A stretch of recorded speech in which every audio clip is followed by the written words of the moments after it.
স্ত্রীকে বিভিন্ন ডাক্তারের চেম্বারে একা পাঠান। হাদিস শুনেন, সহিহ বুখারীর 5233 নম্বর হাদিস।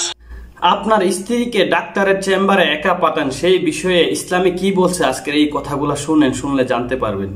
ক্বালা রাসূলুল্লাহ সাল্লাল্লাহু আলাইহি ওয়াসাল্লাম, নবীজি বলেন, লা ইয়াখলুওয়ান্না রাজুলুন বিইমরাআ ইল্লা মা জি মাহরামিন, কোন পুরুষ কোন নারীর সাথে একান্তে কথা বলবে না, মিলিত হবে না, সাক্ষাৎ করবে না মাহরাম ছাড়া।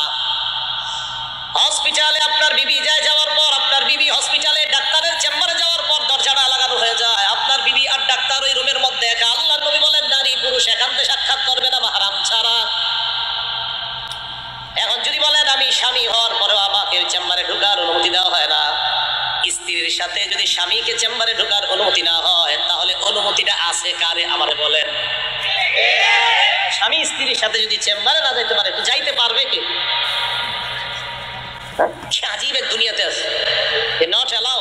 আমি তো তার হাজবেন্ড, বা হাজবেন্ডও অ্যালাউ না। আরে হাজবেন্ড যদি স্ত্রীর সাথে অ্যালাউ না হয়, তো অ্যালাউটা হবে কি? আপনি অ্যালাউ?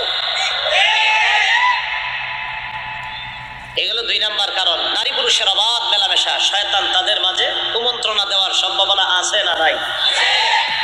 3 নাম্বার কারণ পর্দাহীনতা। বলেন কি? এটা আমাদের দেশে নাই। এটা 3 নাম্বার কারণ, পর্দাহীনতা। ইসলাম সম্পর্কে আমাদের অনেকের ধারণা নাই, না থাকার কারণে কিন্তু আমরা এগুলা আসলে জানি না। অনেকে জানে না বাংলাদেশের মানুষরা যে আসলে স্ত্রী বা বোন মেয়েদেরকে ডক্টরের কাছে কিভাবে পাঠাতে হবে, আসলে ইসলামে কতটুকু জায়েজ আছে, ইসলামে কতটুকু অনুমতি আছে, এগুলো আমরা অনেকেই জানি না। আজকের এই ভিডিওতে আমরা কিন্তু অনেক কিছু জানতে পারছি। তো আজকের ভিডিওটা অনেক গুরুত্বপূর্ণ, সকলে শেয়ার করবেন, কারণ আজকের এই ভিডিও থেকে অনেকে অনেক কিছু জানতে পারবে।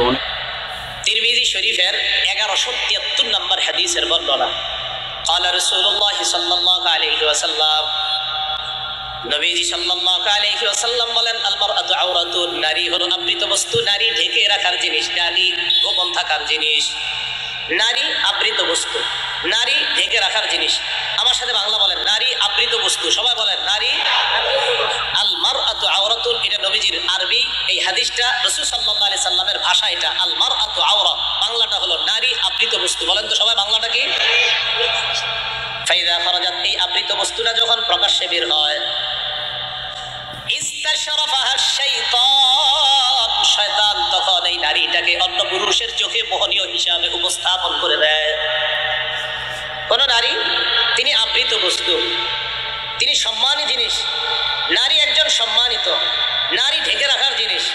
এই সম্মানিত মানুষটা যখন খোলামেলা রাস্তায় বের হয়, তখন তাকে অন্য পুরুষের সামনে শয়তান আকর্ষণীয় ভঙ্গিতে উপস্থাপন করে দেয়। পর্দাহীনতা 3 নাম্বার কারণ।